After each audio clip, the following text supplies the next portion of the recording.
안녕하십니까. 소개받은 수사나인티의 양우성입니다. 반갑습니다.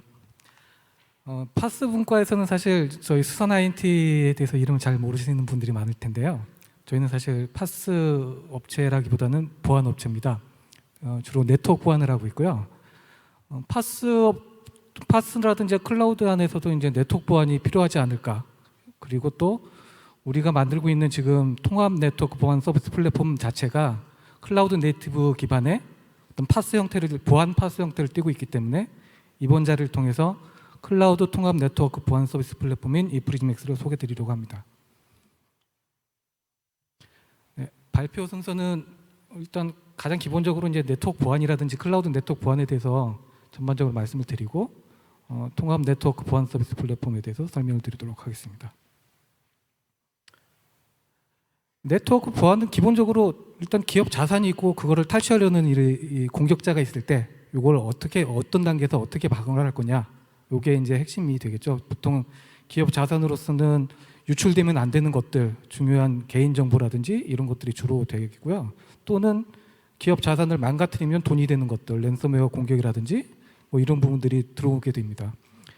이 기업 자산으로 공격자가 직접 들어온 걸 막기 위해서 네트워크 경계 보안을 한 형태로 보안을 합니다. 방화벽이 있고요. IDS, IPS 같이 뭔가 침입 흔적을 찾는 것도 있고, 안티바이러스도 있고, SWG나 와프처럼 어떤 특화된 그런 보안 장비들도 있습니다. 이런 모든 것들이 네트워크 보안 장비로서 단계적으로 침입을 막는 그런 역할을 합니다. 근데 지금 현재는 모든 통신들이 대부분 HTTPS로 이루어지고 있기 때문에 SSL 통신들이 대부분 많이 있고요. 보통은 이제 공격자들도 SSL을 합니다. SSL은 중간에 까볼 수 없는 특성이 있기 때문에 SSL로 공격을 하면 저 중간에 있는 장비들도 무엇이 지나가는지 알 수 없는 상황이 되죠. 그래서 SSL 자체가 어떻게 보면 통신상에 있어서 아니면 인터넷상에서 굉장히 중요한 정보 보호의 핵심 기능이긴 하지만 어떻게 보면 공격자한테도 굉장히 쉽게 무력화할 수 있는 어떤 보안 장비를 무력화할 수 있는 그런 요소가 되고 있습니다. 그래서 보통 저 네트워크 보안 장비들이 어떤 SSL을 중간에 안복화할 수 있는 그런 기능들을 갖게 됩니다. 저희는 여기 이 SSL 가시성 장비를 만드는 회사고요. SSL을 각각의 개별 장비마다 복화를 하고 뭐 내부를 들여다보고 하는 데는 굉장히 많은 문제들이 있습니다. 리소스를 굉장히 많이 사용하죠, 안복화가.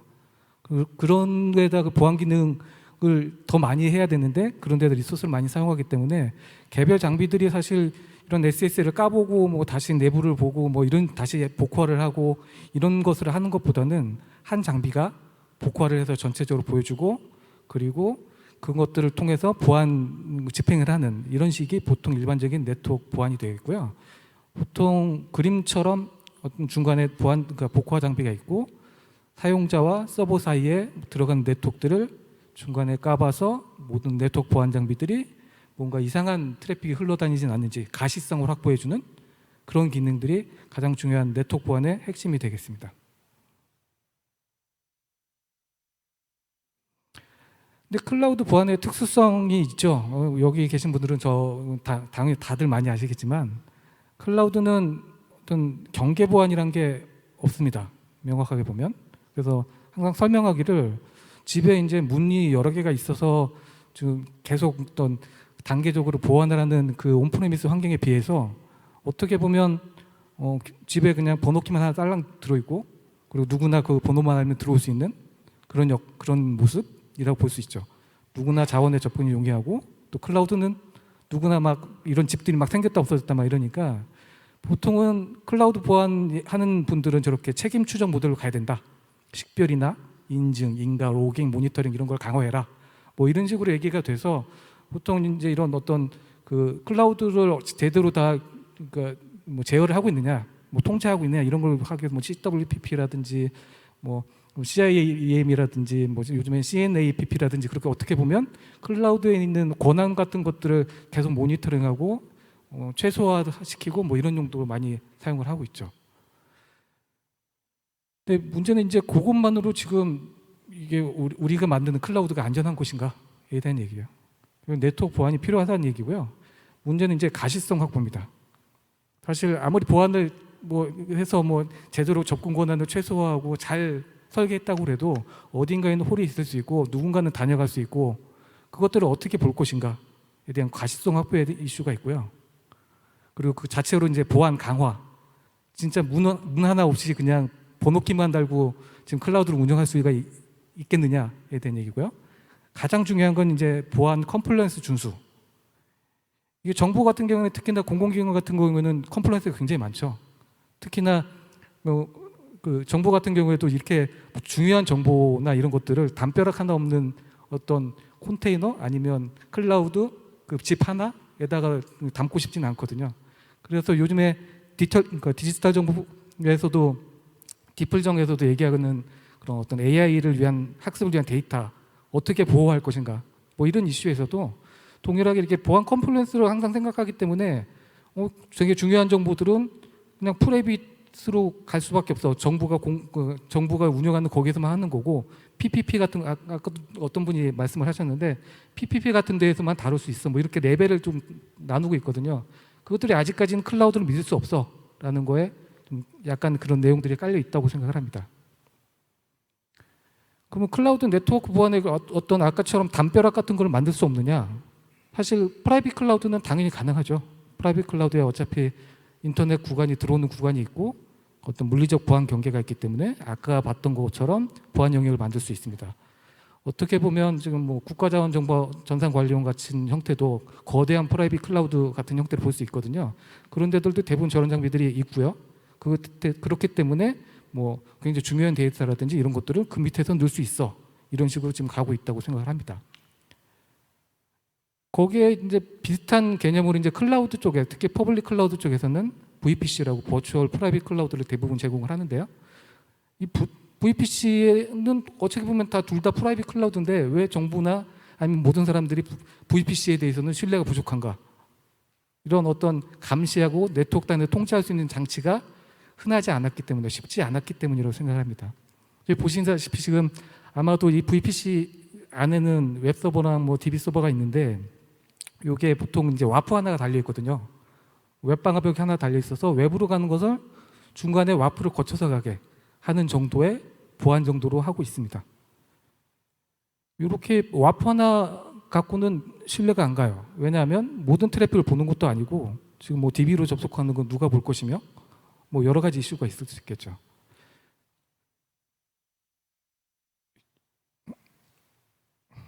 네, 그래서 지금 AWS 같은 경우에는 2019년부터도 VPC 자체의 네트워크 보안을 강화할 수 있는 어떤 경로상의 네트워크 장비를 넣을 수 있는 거에 대해서 얘기를 하고 있습니다. 중간에 보면 그저 퍼블릭 어플리언스 인스턴스라고 부르는 그것이 중간에 껴있는 보안 장비라고 보시면 되는데요. 보통 인라인 인그레스 라우팅이라고 하는 기술로 라우팅 정보를 경유하게 만들어서 지금 보안 장비를 낄 수 있게 만드는 그런 방법이고요. 이런 식으로 뭐 팔로알토라든지 아니면 뭐 F5 장비라든지 외산 장비들이 중간에 껴서 뭐 방화벽을 한다든지 또 IPS를 한다든지 이런 것들을 할 수 있도록 되어 있긴 합니다. 그런데 이게 이제 문제가 되는 게 결국엔 이제 네트워크 경로상에서 중간에 한 장비가 껴 있는 거기 때문에 싱글 오브 페일리어가 생기죠. 제가 이제 부하가 많이 걸린다든지 죽는다든지 하면 네트워크가 다 단절이 되기 때문에 저 상태로는 쓸 수 없고 아마 저걸 도입하는 고객은 HA, 하이 어베일러블리티를 고려해서 2개씩 해서 라우팅 경로로 이중화를 한다든지 좀 복잡한 기술을 사용해서 붙이게 됩니다. 그렇게 되면 이제 이게 지금 한 대만 붙이는데 좀 복잡한데 그렇게 여러 대의 그런 보안 장비들이 아까 봤던 것처럼 뭐 단계별로 막 설계할 수 있는 그런 구조는 아니게 되지 않습니까? 2021년도에는 AWS에서는 이런 그림을 만듭니다. 저 가운데 보시면 이게 들어오는 구간에 LB가 하나가 있어요. LB가 있고 외부 VPC에서 그 어떤 보안 영역에 해당하는 부분들을 서비스할 수 있는 이런 그림을 그립니다.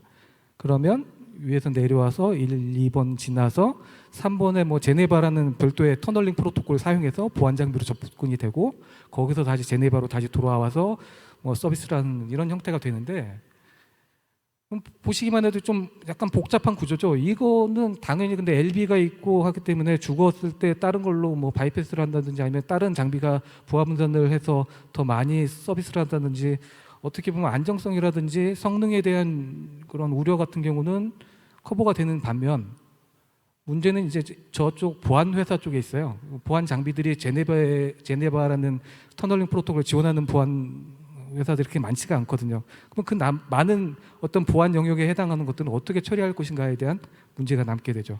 특히 저런 컴포넌트를 하나하나 쓸 때마다 비용은 또 많이 증가가 되게 되고요. 국내로 들어서 이제 네이버 클라우드를 예를 드는데요. 국내는 역시 외국보다는 많이 좀 늦습니다. 2024년 한 2월 달에 지금 블로그도 발표를 하고 홍보를 하고 있는데 어떻게 보면 AWS랑 유사한 구조처럼 보여요. 인그레스 라우팅 있고 또 돌아오면 다시 올라오는 이런 형태로 되어 있는데 이쪽에서 얘기하는 거는 저 버추얼 어플라이언스 쪽에 기존에 있는 VM 형태의 장비를 붙일 수 있습니다 라고 얘기를 해요. 그러면 이제 IPS 같은 장비는 붙일 수 있을 것 같은데 이제 IDS라든지 APT라든지 뭐 외부에서 미러링하는 장비는 어떻게 붙여요? 중간에 이렇게 어떻게든 인라인으로 그래도 걔들도 껴넣어야 돼요. 이런 얘기를 하고 있는 상황이에요. 아직까지는 약간 어떤 중간에 있는 네트워크 보안 장비의 초기 모델이라고 볼 수 있을 것 같은데요. 저기 안에다 넣는 것도 역시 쉽지 않은 새로 시작되는 그런 도전적인 과제처럼 보입니다. 클라우드 네트워크 보안 자체는 사실 몇몇 이제 CSP들 외에는 대부분 이제 앞서 나가는 CSP들은 대부분 그런 영역 부분에 있어서 도입이 가능하도록 그렇게 만들고는 있는데요. 고객은 여전히 도입을 우려하고 있습니다. 성능, 안정성, 확장성. 이 문제는 항상 있죠. 이거 죽으면 어떡해요? 이거 우리 트래픽 굉장히 많아질 수도 있는데 어떻게 확장이 되나요? 또 이게 모든 것들은 다 비용하고도 관계되는데요.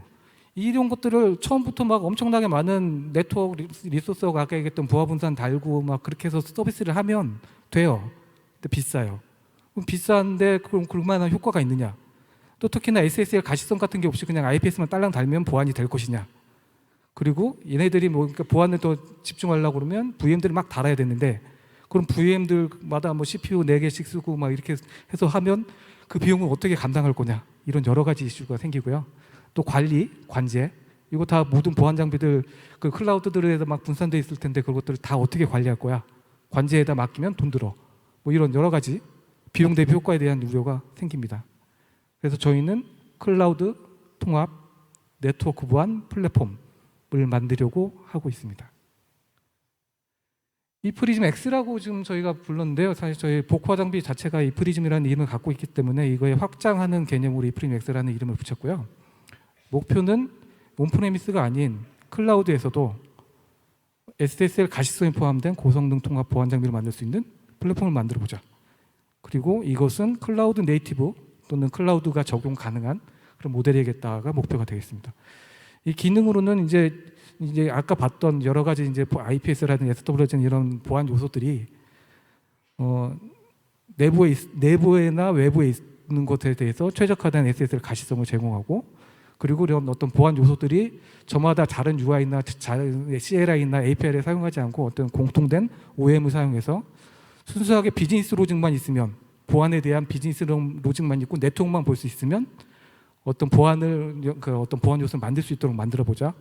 또 클라우드 가상화 적용에 필요한 요소들을 제공해 보자. 아까처럼 제네바 터널링 프로토콜을 모든 보안 장비들이 다 제공할 수 있는 게 아니거든요. 그런 것들 저희가 제공하고 나머지들은 그냥 우리가 보여주는 것들을 보기만 해. 뭐 이런 식으로 가보자. 이런 것들을 지금 저희가 만들려고 하고 있고요. 그리고 장점으로서는 일단 저희가 계속 온프레미스에서 보여줬던 것들, 안정성, 그리고 지금 저희가 설계하고 있는 모델에 굉장히 큰 성능, 100G 이상 처리한 데이터 플레인, SFC 이런 것들을 제공하는 그런 기능들, 그리고 이 자체를 사실 2010년부터 시작을 했는데 클라우드 네이티브 설계를 시작을 했어요. 그래서 확장성과 운용성, 성능 극대화 뭐 이런 것들이 장점이 되겠습니다.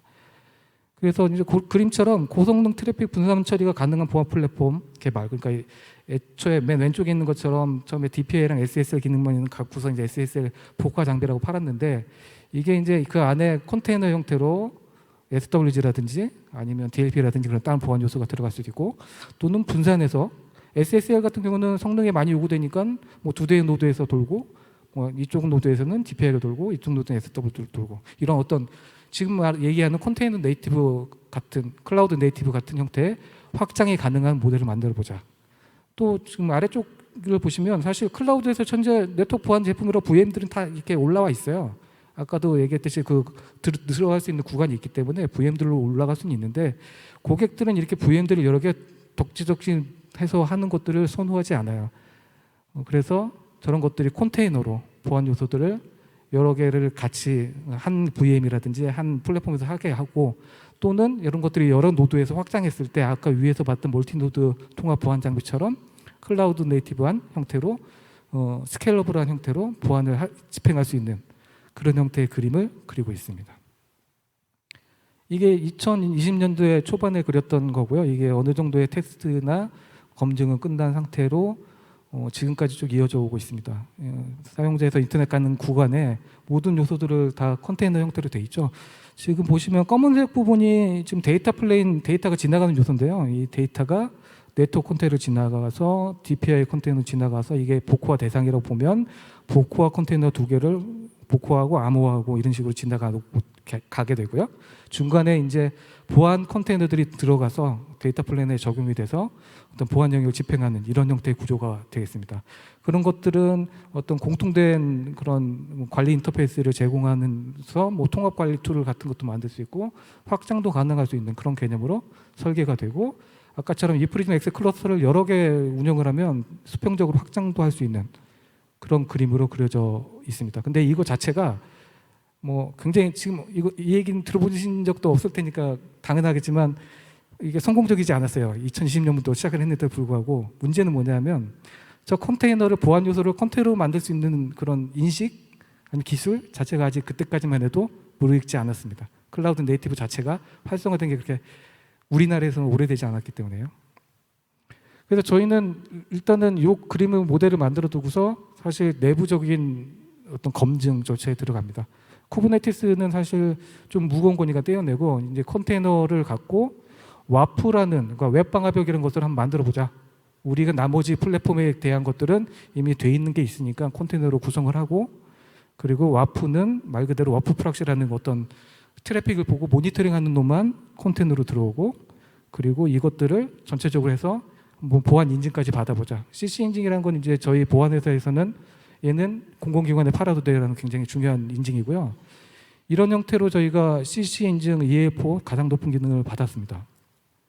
지금 이 의미는 뭐냐면 결국에는 이 플랫폼에 해당하는 어떤 SSL 복호하고 트래픽을 집행하고 아니면 OEM을 해서 뭔가 그 관리를 하고 이런 것들은 플랫폼으로 제공을 하고 실제적으로 보안 로직에 해당하는 것만 집중해서 만들면 보안 제품을 만들 수 있겠구나 라는 게 되겠고요. 저게 와프 외에도 SFC가 되니까 와프, IPS 이런 것들을 모듈로 얹어서 같이 체닝을 연결하면 복합 장비가 되는 거죠. 그래서 저희는 일단 그런 어떤 복합 장비를 위한 파스의 검증을 저희 회사 자체에서 수행을 하고 지금 와프는 여러 공공기관에 납품이 되고 있습니다. 요 컨트롤 풀에 보면 이렇게 돼 있고요. 저희는 지금 저희가 SW나 뭐 와프나 DLP나 이것들은 저희가 다 갖고 있는 네트워크 보안 장비들인데 이것들을 다 컨테이너화해서 최소한 다른 사람들이 컨테이너를 못하면 저희라도 컨테이너화를 다 하겠다는 목적을 갖고 있고요. 다 컨테이너화를 해서 저것들을 다 클라우드 네이티브한 형태로 돌릴 수 있도록 설계를 하려고 하고 있습니다. 설정 같은 경우 양 데이터 모델 같은 걸로 해서 하면 통합적으로 뭐 REST API도 나오고 CLI도 나오고 뭐 이런 전반적인 구조가 되어 있기 때문에 진짜 보안 요소를 집행하는 사람들은 저 어떤 보안 로직에만 집중할 수 있도록 그렇게 저희가 만든 플랫폼이라고 보시면 되겠습니다. 이 프리즘 X는 결국에는 이제 목적은 클라우드에서도 이제 보안 좀 더 강화된 보안을 할 수 있는 네트워크 보안을 제공을 하자라는 거고요. 결국에는 아까 보였던 그 포인트, 그 VPC 안에 그것도 프라이빗 클라우드인데 그 VPC 안에 네트워크 보안을 어떻게 할 것인가에 대한 확장성을 주는 그런 거에 초점을 일단 맞추고 있고요. 또 지금 세카스를 저희가 준비하고 있습니다. 와프 기반으로 준비하고 있는데 이것들이 다 클라우드 아까 말씀드렸던 이 프리즘 X 자체가 클라우드 네이티브 모델이기 때문에 확장 가능한 모델로 지금 세카스를 준비하고 있습니다. 그래서 만일 저희가 컨테이너로 이렇게 보안 제품을 만들고 나면 그런 것들이 그대로 컨테이너 자체로 여기에 들어가서 보안 서비스를 하게 될 거고요. 그런 식으로 어떤 보안 서비스들은 더 이상 VM으로 만들거나 온프레미스로 만들지 않고 단지 컨테이너로만 만들어도 어떤 뭐 서비스를 가능하게 한다든지 보안 제품이 그냥 뚝딱 나온다든지 이렇게 만들도록 지원해줄 수 있는 그런 어떤 파스 서비스를 보안용 파스 서비스를 저희가 만들고 있다고 보시면 되겠습니다. 또 다른 입장에서는 이제 이쪽 서버망 보안이라고 생각하면 이제 사용자망 보안도 클라우드에서 되게 중요해요. SSE라고 보통은 이제 사용자가 고객이 이제 회사 내에서 뭐 회사 바깥쪽으로만 나가는 건 아니고 클라우드끼리도 통신하고 이러기 때문에 보통 이제 SSE라는 개념으로 많이 쓰고 있거든요. 클라우드에서 어떤 클라이언트의 보안을 하는 그런 영역을 하고 있는데 그런 부분에도 당연히 어떤 집중된 통합된 그런 모델의 어떤 장비가 필요하기 때문에 이런 거에도 이 프리즘엑스 플랫폼이 사용될 수 있으리라고 생각하고 있습니다. 그리고 저희가 이걸 사용해서 SS를 만들고 있습니다. 앞으로도 이런 어떻게 보면 이런 기회를 통해서 사실은 파스가 단지 순수한 서비스만을 위한 거가 있는 게 아니라 사실 보안 영역에 있어서도 파스 클라우드 네이티브가 굉장히 의미 있는 어떤 움직임을 하고 있다라는 것을 이해해 주시면 좋겠고요. 관심이 더 많으신 분들은 많은 연락 부탁드리겠습니다. 감사합니다.